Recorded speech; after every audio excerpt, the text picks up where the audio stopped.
Hey guys, I am Damesies. Welcome to the Omnic Post. I think we can all agree that the last 2 weeks have been intense. No matter if you're for or against battle passes, free to play, or you dislike the Junker Queen, it has been a lot. Which is a nice change of pace, to be honest. Like I said in a previous video, Blizzard has definitely been trying to communicate more and get us hyped up. But that is a lot harder to do when there's nothing happening in game, or if we don't have something to look forward to. But all of that changed 2 weeks ago. And how? Everywhere you see people raising flags and making the bold statement that Overwatch is saved. And don't get me wrong, it is not that I disagree with that statement, because they definitely made some choices that might make Overwatch bigger than it ever was. But are those going to save Overwatch? Well, yeah, most likely. The outlook is good. Signs point to yes. And suddenly I start sounding like a freaking 8-ball.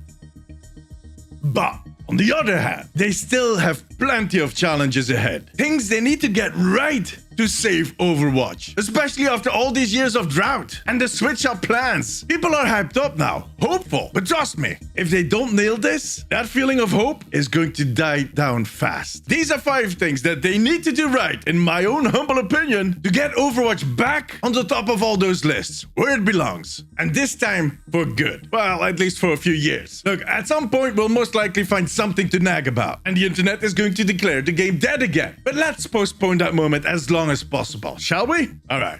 Let's see. The first one on my list is a very important one. Something that a lot of people are worried about, including myself. Overwatch 2 needs a very good anti-cheat system and a sturdy anti-smurf policy. And I'm not talking about alt accounts. I'm talking about smurfs. With the game going free to play, they need to crack down on harmful behavior of any kind. Because not only is this game going to draw in way bigger crowds, since all of those people won't have to pay for the game, their accountability is going to drop. Trolls are not going to care if they lose their account. They'll just make a new one, unless you have a good system. And even then, it's not all about rules and systems. Ways to stop the toxic little buggers. The number of reports are going to go up dramatically, and the system is not going to be able to deal with all of them. You'll need humans to help out. So yeah, the team at Blizzard will have their work cut out for them. And we have seen job openings, we have heard rumors, we even have seen signs that they are working on all of this. But we won't know for sure till, let's say, 6 months after release, if they ace this or not. The second challenge, they need to get the battle pass right. This is a new way of monetizing the game, at least for Team 4. And it is a way that has had very predatory implementations in the past. Pushing too hard for short-term gains is going to cause a lashback. And that is something that Blizzard cannot use right now. Trust me. And when it comes to the actual progression, there is a risk that it becomes too grindy, that it isn't fun, that free battle pass players are left with nothing but praise or icons, and that they don't reward their loyal players. There are so many potholes when it comes to battle passes. But on the other hand, there are some good examples out there that prioritize fun over a quick buck. And the best thing is that they end up making way more money. They manage to keep their free players happy, and above all, to reward their loyal players. One of the ways to do that last one is by making sure that the players that complete the battle pass have earned enough virtual currency to buy the next premium battle pass, or at least get a very good discount. Now, up till now, we have not seen any signs that Blizzard is implementing a system like that, but that does not mean that they're not doing it.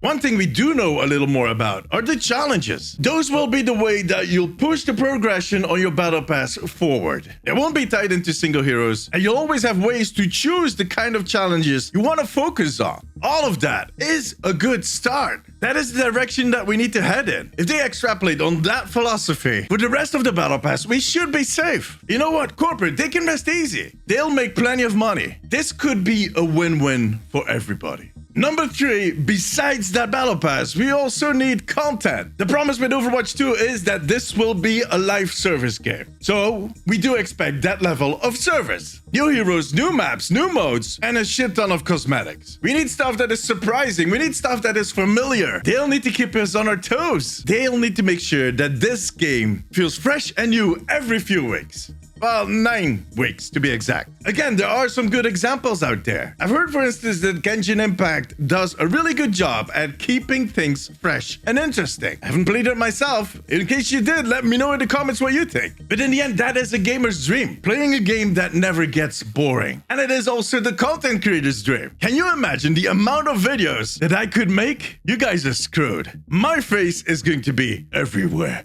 Number 4 is something that is in line with the previous point, because all of that content that we're looking for also includes PvE. If they can get PvE right, in other words, if it is fun to play, and more importantly, fun to replay, and the story manages to captivate us in a way that only Blizzard can, well, they're going to set a benchmark. They will have done something that many have tried, and a lot of people deemed impossible. A solid PvE and PvP live service experience in one game. Now, I just hope that they won't wait too long to implement all of this. The PvE release date was pushed back to 2023. Now, that could be May 2023, but it could also be December. And the longer they'll wait, the higher those expectations will be, till they get so high that they're out of their reach. One of the main reasons that we'll never see a Half-Life 3 game is because Valve cannot make the game that everyone expects it to be. I don't think anybody can make that game. And I don't want that to happen to Overwatch 2. Number 5, the final point. With millions of players coming into our community, it will be more important than ever to balance the game with the whole of that community and not just the professional players, for instance. There's going to be a lot of voices, a lot of data, and a lot of opinions. On top of more heroes, more maps, new modes, balancing Overwatch is going to become an increasingly more difficult puzzle as we move forward. And especially in a lore-based game like Overwatch, it is important to keep all of the heroes relevant. That ongoing lore is going to give all of our heroes personalities, which will create connections with players. And if heroes start dropping out of the meta, that will create a huge pushback.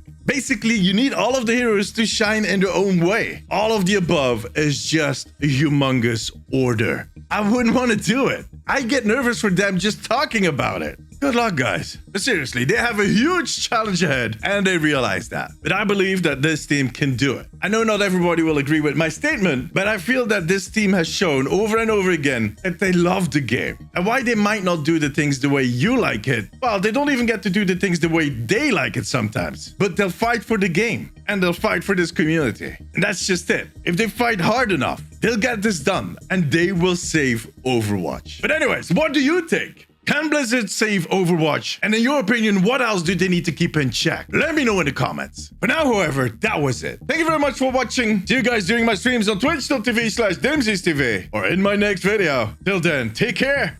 Bye-bye.